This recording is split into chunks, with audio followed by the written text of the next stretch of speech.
Ya pemirsa, burden sharing atau pembagian beban antara Bank Indonesia dengan Kementerian Keuangan menjadi strategi penting dalam menjaga stabilitas dan percepatan pemulihan ekonomi.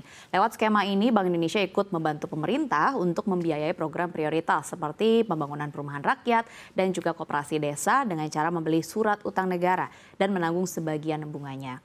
Tujuannya agar uang negara bisa segera tersalurkan ke masyarakat, menggairahkan ekonomi, dan juga tetap menjaga inflasi. Skema ini bukan hal baru pemirsa, tapi pernah juga dipakai pada saat pandemi di era kepemimpinan Presiden Joko Widodo. Tapi kini di bawah kepemimpinan Presiden Prabowo, formatnya berubah. Apa yang membuat skema burden sharing kali ini berbeda, dan apakah memang benar-benar bisa menggerakkan ekonomi? Mari kita lihat ulasannya dalam berbagi beban pemerintah dan Bank Indonesia era Jokowi versus Prabowo. Kita lihat ke slide yang pertama.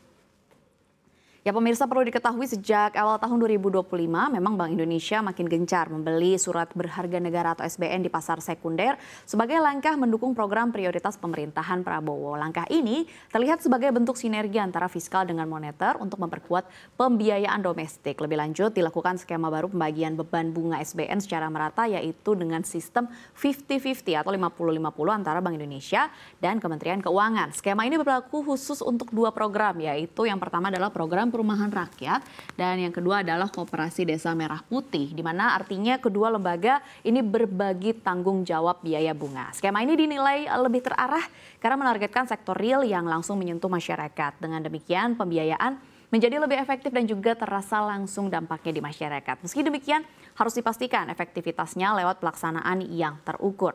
Langkah ini merefleksikan upaya mengoptimalkan ruang fiskal tanpa membebani APBN secara penuh, di mana Bank Indonesia tetap menjaga independensinya dengan beroperasi di pasar sekunder saja, dan seluruh langkah ini diarahkan untuk menjaga stabilitas makro sekaligus mendorong pertumbuhan ekonomi.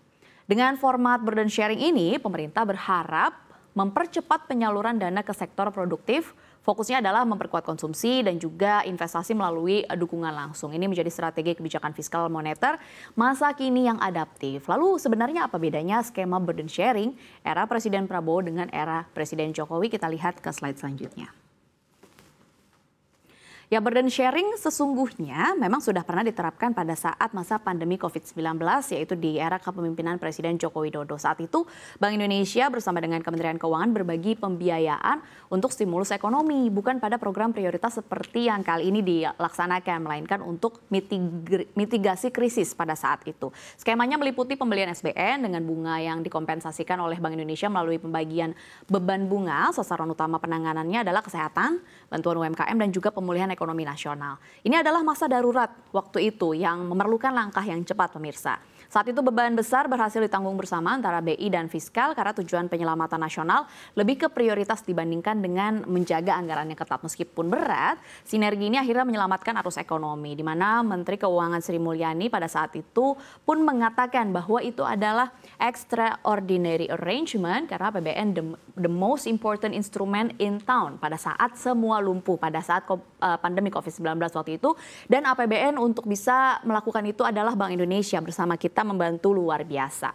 Nah, rangkaian kebijakan ini membuktikan bahwa burden sharing memang efektif pada saat situasi darurat. Nah, era kini akhirnya menggunakan pendekatan serupa, namun bukan dalam suasana krisis. Kini skema kembali digunakan dalam konteks pembangunan, bukan krisis, dan juga dengan target program yang lebih jelas. Sinergi tetap relevan, tetapi pendekatannya telah berevolusi.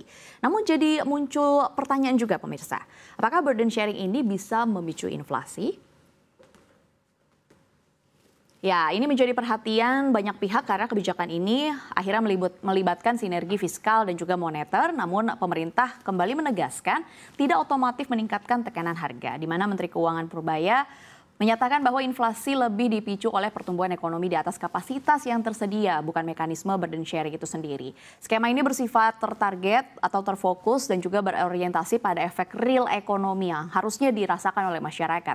Purbaya menambahkan bahwa selama ekonomi masih di zona aman, yaitu disebutkan di 6,5 hingga 6,7%, di mana tambahan likuiditas dari burden sharing ini tidak serta-merta akan memicu inflasi. Selama pengelolaannya hati-hati, stabilitas harga tetap akan terjaga. Di mana Menteri Keuangan Purbaya mengatakan bahwa kalau ekonomi tumbuh cepat baru bisa inflasi. Kalau pertumbuhannya di atas laju pertumbuhan ekonomi potensial, misalnya ekonomi kita bisa sampai 6,5 sampai 6,7%, jadi masih jauh kalau kita bilang demand pull inflasi akan terjadi. Artinya pertumbuhan yang terlalu cepat yang menyebabkan inflasi. Jadi nggak otomatis defisit APBN ini menyebabkan inflasi atau belanja menyebabkan inflasi. Nah, dengan demikian kebijakan ini tetap berada dalam koridor yang keseimbangan makro, di mana Bank Indonesia bersama dengan pemerintah menegaskan berkali-kali bahwa pengelolaan dana bersyarat hati-hati dan bukan berupa pemicu inflasi. Ditambah lagi kalau kita lihat dari pernyataan-pernyataan yang sudah disampaikan, Bank Indonesia juga menegaskan bahwa pembelian SBN ini dilakukan di pasar sekunder saja dan tidak ada pencetakan uang baru. Ini menjadi atau upaya untuk menjaga independensi moneter sekaligus mendukung fiskal secara terukur, di mana Bank Indonesia juga memastikan tidak melakukan pembelian di pasar primer jangka panjang, langkah yang dilarang oleh undang-undang. Semua tindakan sesuai dengan koridor hukum dan juga regulasi, di mana ini menunjukkan bahwa kebijakan fiskal dan juga moneter dapat bersinergi tanpa mengabaikan prinsip prudensial. Sinergi ini dirancang agar tetap menjaga stabilitas dan menghindari distorsi makro. Dalam pelaksanaannya, Bank Indonesia tetap menjaga strukturnya sebagai bank sentral yang independen, sementara Kemenkyu menggunakan skema yang diinformasikan dan juga terukur. Koordinasi tetap profesional dan juga burden sharing kali ini menjadi model yang lebih bersih dan terukur serta transparan dibandingkan dengan implikasi kebijakan sebelumnya dengan pendekatan yang jelas dan juga disiplin. Selain sinergi dengan skema burden sharing yang tadi sudah kita ulas, Kemenkyu juga siap untuk aktif menarik dana pemerintah yang selama ini mengendap di rekening pemerintah di Bank Indonesia seperti yang sudah kita dengarkan dari Menteri Keuangan Purbaya yang juga menuturkan bahwa pihaknya akan menarik uang pemerintah diantaranya adalah saldo anggaran lebih atau SAL dan sisa lebih pembayaran anggaran atau SILPA yang totalnya sekitar 425 triliun rupiah. Di mana SAL ini berada di rekening pemerintah di Bank Indonesia, dia menuturkan akan menarik sebesar 200 triliun rupiah dan mengembalikannya ke sistem perekonomiannya. Seperti yang sudah kita dengarkan tadi juga disebutkan oleh Menkyu Purbaya bahwa ini tujuannya agar dana tidak diam tetapi juga segera digunakan, di mana menurut Menkyu lebih dari 200 triliun rupiah dan ini ini akan ditarik kembali dan digunakan untuk belanja pemerintah yang mendongkrak aktivitas ekonomi real. Ini adalah langkah nyata agar likuiditas berputar kembali dengan belanja pemerintah yang cepat tersalurkan, uang tersebut mengalir ke dunia usaha dan juga rumah tangga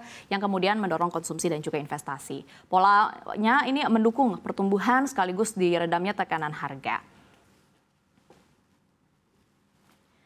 Nah, pemirsa, itu artinya memang aliran belanja publik kali ini dirancang untuk memberikan efek sistemik ke seluruh ekonomi. Ini memperkuat pendekatan burden sharing, bukan hanya soal pembiayaan, tapi juga sirkulasi ekonomi yang sehat. Kita harapkan ya, semoga sinergi antara Bank Indonesia dengan Kementerian Keuangan dalam bentuk burden sharing dan juga kebijakan likuiditas ini berjalan lancar dan benar-benar menggerakkan ekonomi dari hulu ke hilir tanpa mengorbankan stabilitas ekonomi nasional itu sendiri.